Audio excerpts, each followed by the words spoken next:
जय श्री गणेश। आज मैं आपको सावन माह के कृष्ण पक्ष की एकादशी का महात्म्य सुनाने जा रही हूँ। कुंती पुत्र धर्मराज युधिष्ठिर बोले कि हे भगवान, अब आप मुझे श्रावण माह के कृष्ण पक्ष की एकादशी की सविस्तार कथा सुनाइए। उस एकादशी का नाम और उसकी विधि क्या है, उसमें कौन से देवता की पूजा होती है। श्री कृष्ण भगवान बोले, हे राजन, मैं एकादशी की कथा कहता हूँ, उसे ध्यानपूर्वक सुनो। एक समय इस एकादशी की पावन कथा को भीष्म पितामह ने लोकहित के लिए नारद जी से कहा था। एक समय नारद जी से पूछा कि हे पितामह हैं, आज मेरी श्रावण माह की कृष्ण पक्ष की एकादशी की कथा सुनने की इच्छा है, अतः अब आप मुझे एकादशी के व्रत की कथा विधि सहित सुनाइए। भीष्म पितामह नारद जी के वचनों को सुनकर बोले, हे नारद जी, आपने मुझसे अत्यंत सुंदर प्रश्न किया है, अब आप ध्यान लगाकर सुनिए। श्रावण मास के कृष्ण पक्ष की एकादशी का नाम कामदा एकादशी है। इस एकादशी की कथा के सुनने मात्र से ही वाजपेयी यज्ञ का फल मिलता है। कामदा एकादशी के व्रत में शंख चक्र गदाधारी भगवान विष्णु की पूजा की जाती है। जो मनुष्य इस एकादशी को धूप दीप नैवेद्य आदि से भगवान विष्णु की पूजा करते हैं, उन्हें गंगा स्नान के फल से भी बड़ा फल मिलता है।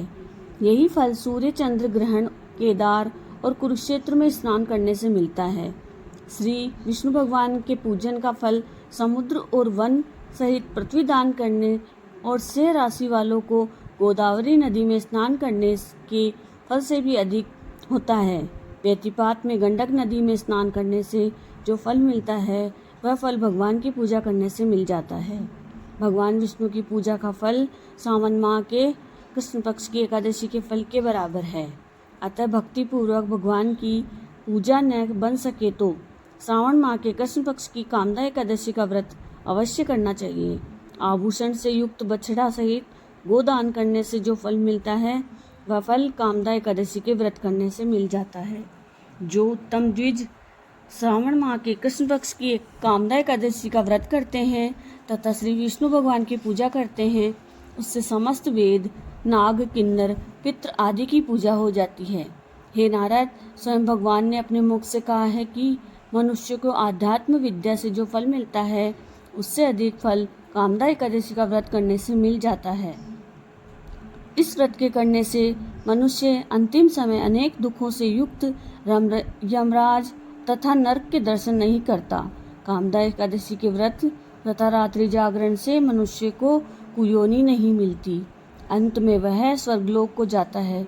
जो उत्तम मनुष्य श्रावण माह के कृष्ण पक्ष की कामदा एकादशी को तुलसी से भक्ति पूर्वक श्री विष्णु भगवान की पूजा करते हैं, वे संसार सागर में रहते हुए भी इससे इस प्रकार अलग रहते हैं जिस प्रकार कमल जल में रहता हुआ भी जल से अलग रहता है।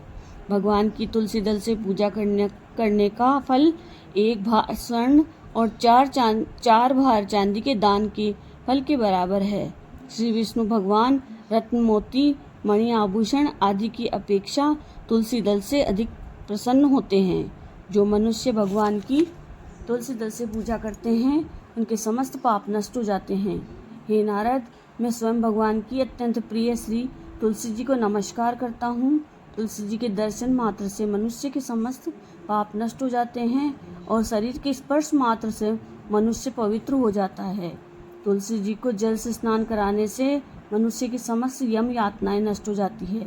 जो मनुष्य तुलसी जी को भक्तिपूर्वक भगवान के चरण कमलों में अर्पित करता है, उसे मुक्ति मिलती है।